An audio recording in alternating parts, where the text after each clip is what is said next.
Today begins the annual television jaunt known as Shark Week. Sharks didn't choose this week. The Discovery Channel did. Since 1988, they've chosen a week in July or early August each year to feature extensive amounts of shark-based TV programming. The success of Shark Week highlights the intrigue, awe, mystery, and fear that these denizens of the sea continue to generate among humans. After all, there isn't a similar Scallop Week or Antelope Week that's broadcast in over 70 countries. While some people love sharks, there are people who are wary of them, and even those with galeophobia, which is not the fear of Gaelic festivals, but the fear of sharks. Movies such as Jaws, The Shallows, Deep Blue Sea, Open Water, and the super-realistic Sharknado have certainly contributed to the inaccurate image of sharks as killing machines. Keep in mind that selfies have actually killed more people than sharks in recent years, as I mentioned previously for Forbes. Moreover, other animals such as mosquitoes and dogs regularly kill far more people. Paula, Regina, and Ana Bonifacio, left to right, of Tijuana, Mexico pose for a selfie at the Discovery Channel's Shark Week experience on Day 2 at Comic-Con International on Friday, July 19, 2019, in San Diego, CA. Selfies have actually killed more people than sharks in recent years. Christy Radesic / Envision via AP. Paula, Regina, and Ana Bonifacio, left to right, of Tijuana, Mexico pose for a selfie at the Discovery Channel's Shark Week experience on Day 2 at Comic-Con International on Friday, July 19, 2019, in San Diego, CA. Selfies have actually killed more people than sharks in recent years. Christy Radesic / Envision via AP. That being said, sharks are like humans and other animals. They do eat, and they may react if a stranger jumps right into their kitchen. This video from the Discovery Channel shows some of the most dangerous brushes in the history of Shark Week. Note to self: if you are going to be in a transparent cage in the middle of sharks, make sure that the door can close. You may also So, if you do spend time in the ocean, it may be helpful for you to know how to survive a shark attack. Of course, the best way to not get hurt by sharks is to avoid a shark attack in the first place. Here are some things that you can do. Don't go into water that has sharks. This is obvious. You will not be attacked by a shark in Costco. Do not bleed in the water. Batman asked Superman in a recent movie, "Do you bleed?" Perhaps he was checking if Superman was planning on going swimming. If you are actively bleeding through a wound or menstruation, avoid getting into the ocean. Sharks can sense blood from over a mile away.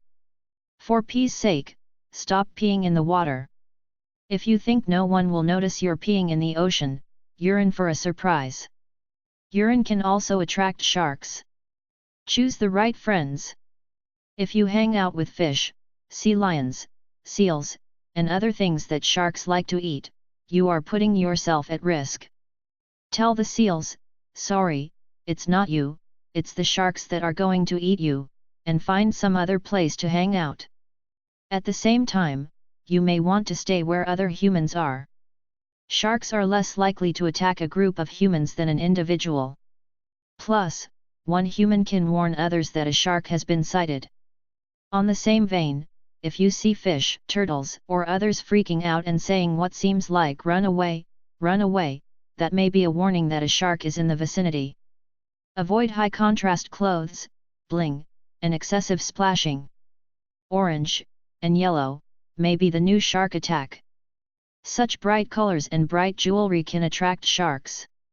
Also, don't make excessive movements and splash around. Basically, do the opposite of whatever you would do in Las Vegas. Stay away from places where sharks roam. This includes deeper water and the entrances to harbors. Avoid swimming in the dark. You know all those movies that show people skinny dipping at night? Well, many of those movies are horror movies. Bad things can happen when you go swimming in the dark, or dawn or dusk. Visibility for you is down, but not for sharks and other sea creatures. Don't trust claims about sharp repellents. A lot of products may make claims about how they can ward off sharks. However, you don't want to be in a situation where you are writing the company during a shark attack. Dear sirs/madams, your product is not helping during this shark attack. I would like a full refund, please, should I survive this attack. Don't provoke sharks. If you see a shark and it is not in attack mode, quietly move away if you are far enough away. If the shark is too close, stay still and let it pass. An ocean is not Facebook or Twitter. You don't want to get into an argument with a shark. However, if a shark begins attacking, your strategy should change. Don't play dead. That may work for bears, but not sharks. Playing dead may simply make you look more like a main course and easier to eat. Don't lose focus. This is not the time to be distracted by your smartphone. Maintain eye contact with the shark. Try to figure out the shark's intentions, whether the shark wants to make a meal or is simply trying to get you to leave. Get ready to fight. If the shark attacks, go into full battle mode. While you don't want to panic, do whatever you can to ward off the shark, including hitting the shark hard and often. Use whatever equipment or objects that you may have. Go for the gills and the eyes. These are the sensitive parts of the shark. Protect your vital structures. Naturally, you don't want to be bitten anywhere. But being bitten in the face or your neck can be far worse. If you are bitten, take these steps. Get out of danger. Your first priority, of course, is survival. You can't tell a shark to pause while you go back to your corner to nurse your wounds. Apply direct pressure to the wound. You want to stop the bleeding or at least control it. Seek legitimate medical help as soon as possible. This is not the time to see a naturopath or do something with a jade egg. No matter how small you think the bite may be, you need a real professional to make sure that the injury isn't far worse. Keep the wound as clean as possible. One of the biggest risks is infection. Stay warm. Shock is also a risk. Get yourself covered with blankets and other things that won't stick to the wound. Again, shark attacks are quite rare. Unlike on reality shows, in academia, and in politics, sharks won't typically attack you if you are not causing trouble. Don't be paranoid about shark attacks.